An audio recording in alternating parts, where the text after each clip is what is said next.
Hello. Hi students. I hope कि आप सब अच्छे होंगे। मैं उम्मीद करता हूं कि आप सब अच्छे ही हो।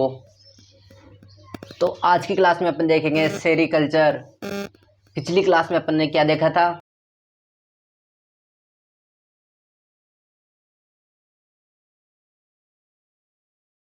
एपी कल्चर देखा था, मधुमक्खी पालन देखा था पिछली क्लास में। आज की क्लास में बड़े पैमाने पर उत्पादन करना क्या कहलाता है? पालन, सेरीकल्चर कहलाता है आज की क्लास में। या रेशम पालन क्या होता है कि जो व्यावसायिक रूप में। तो देखेंगे सेरीकल्चर या रेशम कीट पालन। रेशम के कीट से क्या क्या फायदे हैं वो देखते हैं। जो रेशम के कीट होते हैं उनसे रेशमी वस्त्र बनाने में काम किया जाता है। जो रेशम होती है टायर बनाने में, जूते बनाने में, अम्ब्रेला व पैराशूट बनाने में, रस्सी बनाने में, आभूषण के निर्माण में काम में आते हैं। रेशम के कीट से जो रेशम प्राप्त होती है उससे देखते हैं इसके क्लासिफिकेशन। जो रेशम का कीट होता है उसका क्लासिफिकेशन देखते हैं। Phylum Arthropoda, sub phylum Mandibulata, class Insecta, sub class Pterygota, order Lepidoptera, genus Bombyx, species mori. अब देखेंगे जो रेशम का कीट है उसके जीवन चक्र के बारे में देखेंगे। तो इसमें लार्वा होती है एक अवस्था, प्यूपा होती है और एडल्ट। लार्वा, अंडों के प्रस्फुटन से लार्वा निकलता है, इसे हैचिंग कहते हैं। लार्वा लंबा व बेलनाकार होता है। इसका शरीर हेड, थोरैक्स व एब्डोमेन में डिवाइड रहता है। सिर भाग में 6 खंड पाए जाते हैं, वक्ष भाग में 3 व उधर में 11 खंड पाए जाते हैं। सिर भाग में एक जोड़ी नेत्र भी दिखाई देते हैं। लार्वा में अपेंडिस या उपांग भी पाए जाते हैं। देखते हैं इसकी स्ट्रक्चर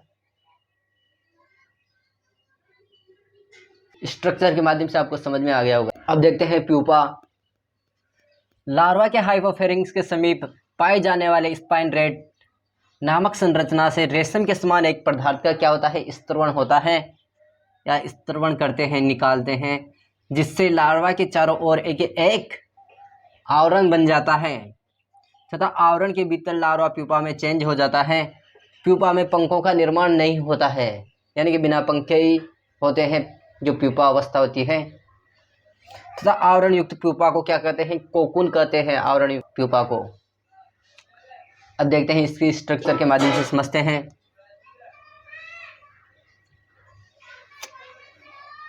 अब चलते हैं आगे की तरफ।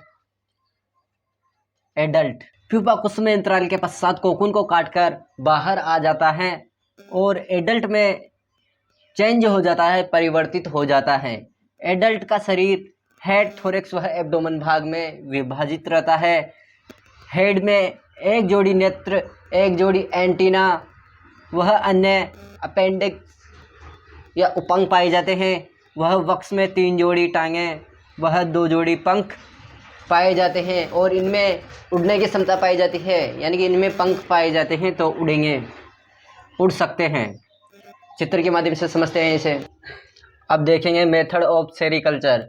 पोषी पादप का चयन करते हैं सबसे पहले, फिर बाद में पोषी पादप का चयन किस प्रकार से किया जाता है। रेशम कीट को पालने के लिए पोषी पादप की आवश्यकता होती है, यानी कि रेशम कीट को पालने के लिए पोषी पादप की आवश्यकता होती है। अलग अलग जाति का पालन अलग अलग पोषी पादप पर किया जाता है। बोम्बिक्स मोराई जाति का पालन शहतूत के पेड़ की पत्तियों पर किया जाता है। इसके लिए एक बड़े क्षेत्र में शहतूत के पेड़ लगाए जाते हैं। किस प्रकार से पालन किया जाता है देखते हैं। अब चलते हैं आगे की तरफ। किस्म का चयन। पोषी पादप के चयन के पश्चात किस्म का चयन किया जाता है। कुछ रेशम कीट एक वर्ष में 2 या 3 बार अंडे देते हैं। कभी कभी अंडों को प्रजनन केंद्रों से भी प्राप्त कर लिया जाता है। जो अंडे होते हैं उन्हें सीड्स भी कहते हैं। देखते हैं लार्वा का निर्माण। रेशम कीट के अंडों को शहतूत के पेड़ की पत्तियों पर रखा जाता है। अंडों के प्रस्फुटन से लार्वा बनता है। लार्वा लंबा वह बेलनाकार होता है। इसका जीवन चक्र 26 से 28 दिन का होता है, यानी कि 4 हफ्ते का होता है। इस दौरान लार्वा के पोषण का विशेष ध्यान रखा जाता है। लार्वा की ठीक प्रकार से देखभाल की जाती है। लार्वा को फ्रेम या दराजों में भरकर शुष्क स्थान पर ले जाया जाता है। अब देखते हैं आगे कोकून का निर्माण। लार्वा अपने चारों ओर रेशम का स्तरोण करता है, जिससे लार्वा के चारों ओर एक आवरण बन जाता है और आवरण के भीतर जो लार्वा होता है वह प्यूपा में चेंज हो जाता है। आवरण युक्त प्यूपा को कोकून कहते हैं। कुछ रेशम कीट पालक कोकून को बड़े बड़े उद्योगों में बेच देता है, क्योंकि पैसों की जरूरत होगी तो क्या करेगा, इनको बेच देगा। फसल की तरह होती है यह, इनकी रेशम कीट पालक की फसल होती है यह। अब देखते हैं कि कोकून से किस प्रकार रेशम प्राप्त किया जाता है, कौन कौन सी विधि काम में ली जाती है वो देखेंगे। कोकून से रेशम प्राप्त करना पोस्ट कोकून मेथड कहलाता है। यह निम्न प्रक्रियाओं में होता है। फर्स्ट है स्टिफिलिंग। कोकून के भीतर पाए जाने वाले लार्वा को मारना ही स्टिफिलिंग कहलाता है।